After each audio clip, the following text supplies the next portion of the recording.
I got this Archer Components D1X wireless shifter to go along with my Microshift Advent X. And if everything goes as I'm expecting, this is going to be the ultimate budget wireless drivetrain.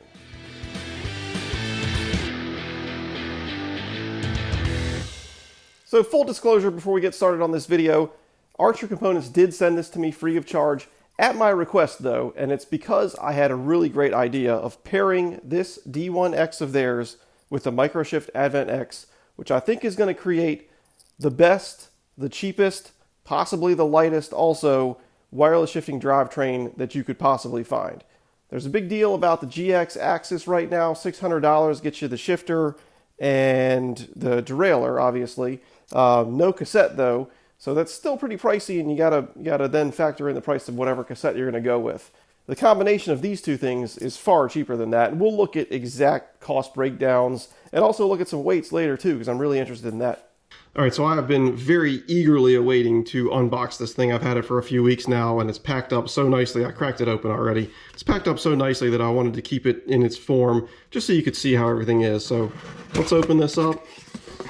First thing we notice is a sticker. I know right where that's going.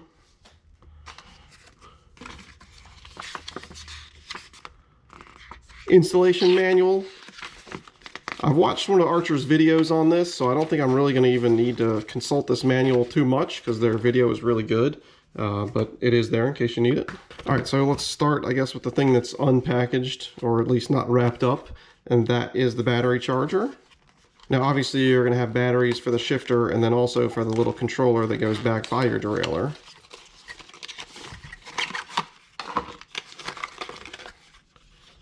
Alright, so you've got the charger, and then the cord necessary, and then you just have to have, I guess, your own little brick, which everybody has, because everybody has a cell phone and 100 other things that use that same charging. I like the little D1X stickers, nice touch. Wrapped up in craft paper.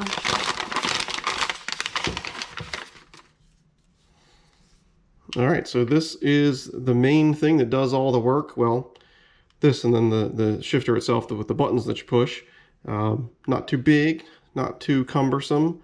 I have one minor concern on how this may fit on the rift zone with some mounting tabs that hold the actual cable on, but we'll see how that goes. Now you'll see here firm micro adjust. When you order one of these, you have the option of firm, or I think maybe they call it light, and then this one also has micro adjust settings on the shifter itself. Some of their initial models, and I think it's still available just for a lower price, you don't have the option to micro adjust from this shifter. You have to do it from the app. But here, I think this button has something to do with that. You can adjust on the fly. So if you're on the trail, you don't want to pull your phone out, you can just adjust something here if it's not quite shifting right, not hitting a gear right where you want it to. Batteries.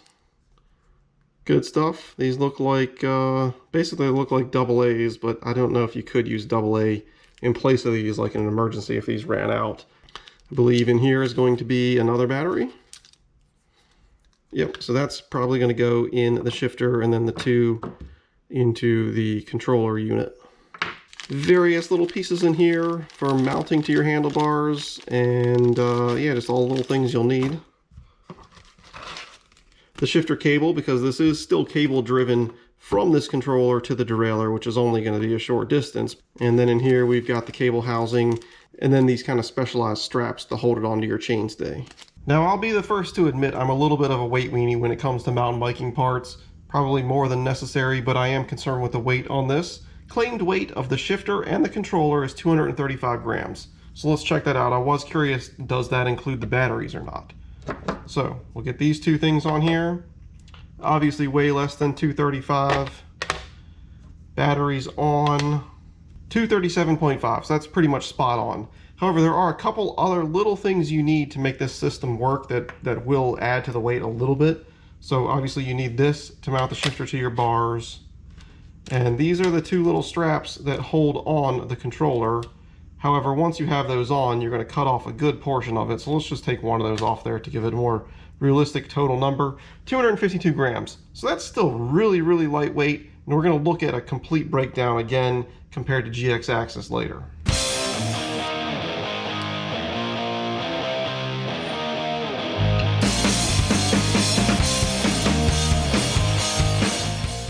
Now on to the installation, and the first step is removing some of these old components. I'm not going to need this shifter anymore, or the shifter cable, or the cable housing.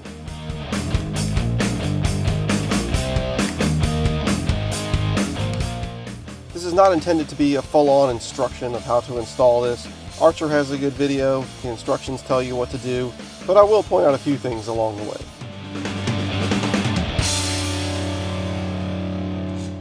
Well, I've run into my first little issue to overcome, and it's exactly what I was concerned about.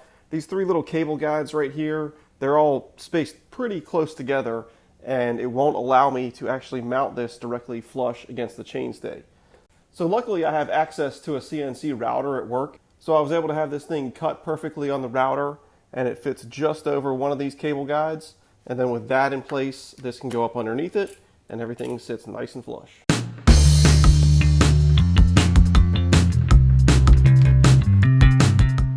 So just before sliding on that cable housing, you actually have to insert the cable into the shifter itself, and that's pretty easy to do. You peel back this little silicone door, slide it in, no problems there, but getting that silicone door back on was the hugest pain. It took me easily 10 minutes to get it just lined up just so, because it's formed just perfectly to remain watertight. And it was only after I spent all that time and finally got it back on, I looked at the instructions and it said, oh, if you have trouble doing that, spray a little alcohol on it.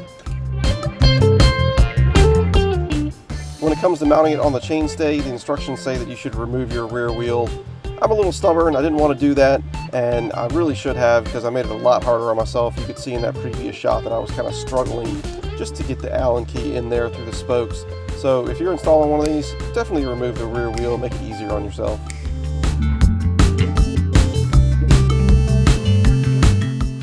Now onto the part that I really wasn't looking forward to, and that was setting it up with the app. Because a lot of these smaller companies, when it comes to developing apps, there's always some weird kinks and stuff like that, but that really wasn't the case with this at all.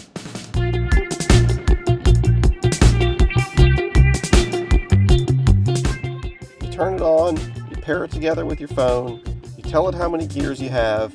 From there it walks you through what to do, but really you have a gear up and a gear down button, and you have double arrows and single arrows in each direction. Double arrows are going to move the derailleur more, the single arrows are going to move it less, and then the gear up and down is going to do exactly what you think it will do. So you put in whatever gear you want, tune it with those arrows, jump up to the next gear. If it's not going, then you hit the arrows up until it jumps up. From there, you just have to find that sweet point of where it goes up and down smoothly. For me, what I kind of found was getting up into a gear, getting it up and up and up until it starts clicking on the teeth above it, wanting to go up the cassette, and then backing it off 3 or 4 of those micro adjustment clicks.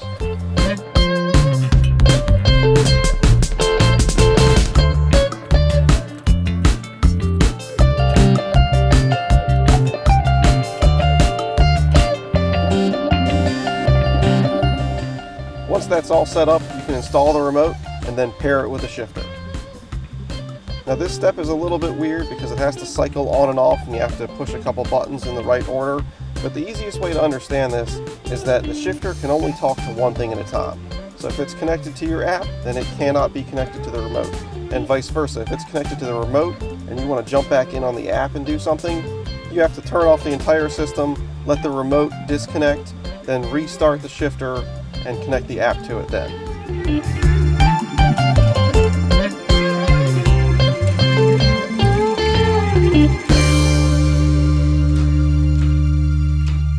Well, that all went together pretty much without any issue. The only thing I ran into were those cable guides, and that's pretty much unique to this bike. I think most bikes that I've seen, if there are guides there, they're spaced out a lot farther. So I think at the beginning of this video I was using some of the wrong terminology. This is the remote, that's the shifter down there. There's nothing called a controller, so remote, shifter. Between the two of those things and setting it up, everything is shifting fantastically right now in the stand. The fact that you can fine-tune that thing to 1/4 of a millimeter results in perfectly smooth shifts whether you're going up or down, as long as you spend a little bit of time setting it up properly. Quick note on the shifter back here, there really is not a whole lot of space between it and the spokes of the wheels. It's basically enough space for me to get my finger between the two. So I don't think anything's going to be flexing around enough that it's going to, make those two things contact. If it does flex that much, then I got bigger problems than that. So the last thing for me to do before I can actually get this out on the trails and give it a proper riding review is just position this remote where I like it. You have 3 different mounting points on the remote itself. So I'm going to get this thing right where I want it. Then we'll cut to some trail footage. I'll give you some thoughts. Who knows what it's going to be? We'll find out. Then after that, we're going to do a cost comparison and also a weight comparison between this setup and the Sram GX AXS Eagle.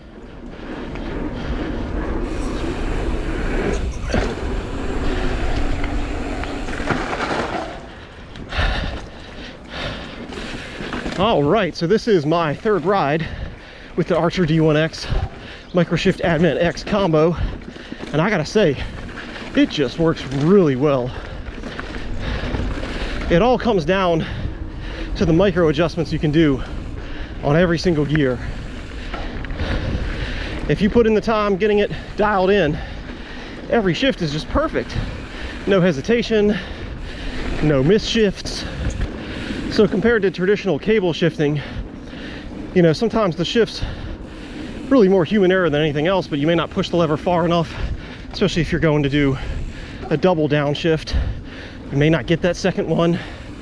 But this, I mean, it's a button, so you push it and it goes, or you don't push it and it doesn't. There's no kind of in-between push. Now, speaking of the fact that it's buttons, that does bring up one little thing that you're gonna have to get used to, and that is how easy it is to push them, specifically how easy it is to push them by mistake. So if you're going for a shift and you hit a bump while you're doing it and your finger is kind of just hanging out there too long, it's very possible for you to click it again by mistake. First ride I rode for a couple hours, that probably happened 3 or 4 times. I feel like I've gotten a little more used to it now. And while we're talking about possible disadvantages, double shifting is just not as quick compared to like a lever that has the sweeping double, triple click action. Now you can set it up to do a double shift, which you just press and hold, and you can even determine how long you have to hold it for that to take place. But it's almost like it goes gear, gear, instead of going right into that second jump of a gear. Now, I have talked to one of the guys at Archer, I think he's the owner of the company, and he said they have something in development for that. It's just not quite ready yet. But all that said, those 2 little disadvantages, the advantages far outweigh them. And it's not just the fact that you can micro adjust the shifting, it's what that does. You know, like I said, it gives you perfect shifting. A lot of cable driven systems, there may be 1 or 2 gears where it just shifts a little funky in, and if you use the barrel adjuster, you're adjusting the cassette, or you're adjusting the derailleur in relation to the cassette on every gear. That's not ideal. So the other thing is, if you've ever been to a derailleur hanger, you'll know that the shifting gets all wonky, even from a minor bend. You know, you may have some gears that don't shift right, you adjust it one way and get those working, then the other ones don't work. Well, with this, you can literally tune out that on the trail even, you know. Say you're out on a big long ride, bend the derailleur hanger a little bit, all you have to do is click the button on the remote, start tuning it. There is some long-term affordability in it too, in the fact that if you change your drivetrain, like I could swap this Advent X out for anything else, keep the same remote and shifter, don't have to buy a new shifter from whatever that brand is. Now obviously comparing this to Sram GX AXS is very relevant. And the sleekness factor on GX obviously is the winner. You don't have anything attached to your chainstay, but that is probably the only advantage I can think of, to be honest. I mean, it's more expensive. With the GX AXS, if you smash your derailleur into a rock, you're out a lot of money to buy a new one. With this one, I'm out, I don't know, 70, 80 bucks, whatever that Advent X costs. It's not a lot. And then of course the compatibility that I mentioned earlier. You go Sram GX AXS Eagle, you're kind of stuck in the Sram environment. Here you're not tied down to anything. So yeah, I really like it. It's going to stay on the bike for quite some time. I'm sure I'll do a long-term review on it, but so far so good. Well, while I finish out my ride on some boring gravel, we can look at that complete breakdown of the cost and the weight comparison between this and the GX AXS Eagle. First, we'll look at the Sram GX AXS. Total weight on that is 991 grams with a total cost of $815. That does include the Sram GX Cassette, which requires you to have a Sram XD driver hub. If you have a Shimano style HG hub, then you'll need the Sram NX Eagle Cassette, which is considerably heavier but also a little bit cheaper. So total weight there, 1,154 grams and a total cost of $700. Now to the Archer D1X and Microshift Advent X combo. You'll see for the D1X I've added a little bit of weight to it than what we actually saw on the scale. That's because I left off a couple of these little metal mounting clips and also the screws that hold those on, and they are what secure the straps down, but they really don't weigh that much at all. So total weight here is 1,009 grams with a total cost of the drivetrain and the Archer D1X at $526. Compare that to the full GX AXS, it's only a few grams more and nearly $300 less. So even though this Archer D1X and Microshift Advent X combo is probably the most budget way to get into wireless shifting is still expensive no matter how you look at it, and it's really a premium upgrade in my eyes. Once you've got everything else sorted out, you've got your suspension working how you want it to, you've got an air fork, you've got a dropper post. Once all that stuff is good and you still got some extra money to spend, then go ahead and treat yourself to some wireless shifting. And I can personally recommend the Archer D1X and Microshift Advent X combo. Thank you guys for watching. As I do my sign off, you get to watch me do this little jump line. Really proud of this. This is the first time that I've really hit all these jumps and also got the wall right after it. Hope you enjoyed the video. Have any comments, leave them below. Give me a thumbs up, and I'll see you next time.